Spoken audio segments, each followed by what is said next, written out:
I have had two Indian friends, and these two girls later fell into different predicaments, deeply influenced by social culture and unexpected events. I can sing several lines for Indian songs because of these childhood Hindi friends.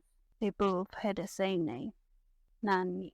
I tried to find out the meanings of the names, and later I met a lady who was visiting the USA from India. She brought her children to the playground and told me that based on her knowledge, Nani means the youngest girl in the family. Now I know that the girls I knew were both the youngest in their respective families.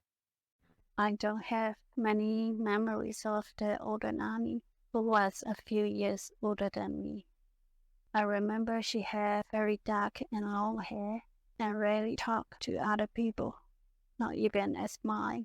She eloped with her lover at 15, someone lower in the social hierarchy, which led to conflict with her parents. Her parents later disowned her and never allowed her to meet them again. I met her unexpectedly a year later while hanging out with other friends. We never talked that day, but I still remember a red dot between her eyebrows. It was evident and pretty straightforward. Only married women wear it. She had gotten married, and she had written her story.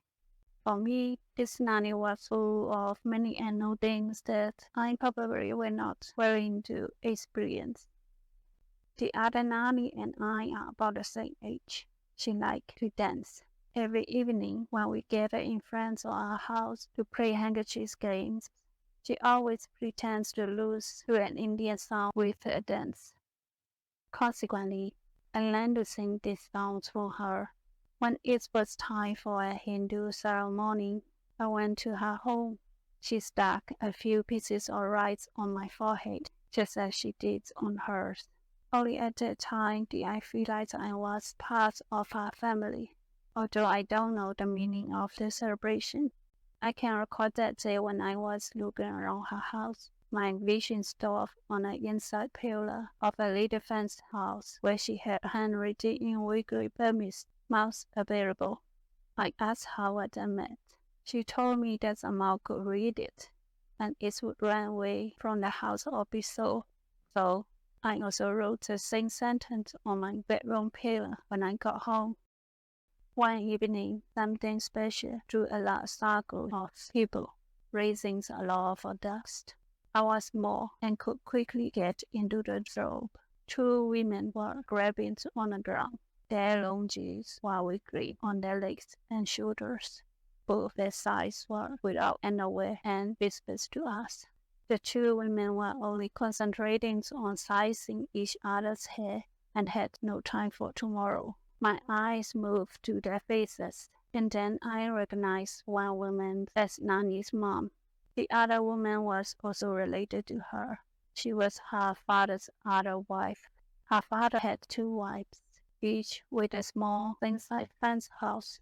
Her father was overwhelmed and trembled with rage, using a big wooden stick to beat the two angry women, shouting, "Won't you stop it? Won't you stop it?" People around are creaking and laughing. I don't know if Nani was there, but who wants to see their mother fighting with another woman like that? Especially the woman who was her stepmother, and both are being beaten by her father in public.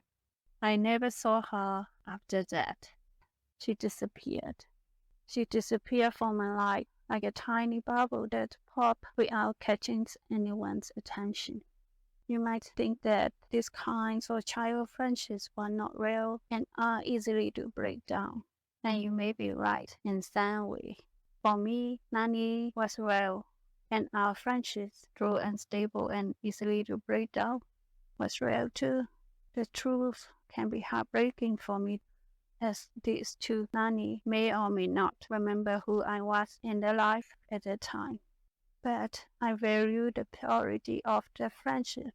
It's what literally not about money, power, or other complicated things that you might be facing today.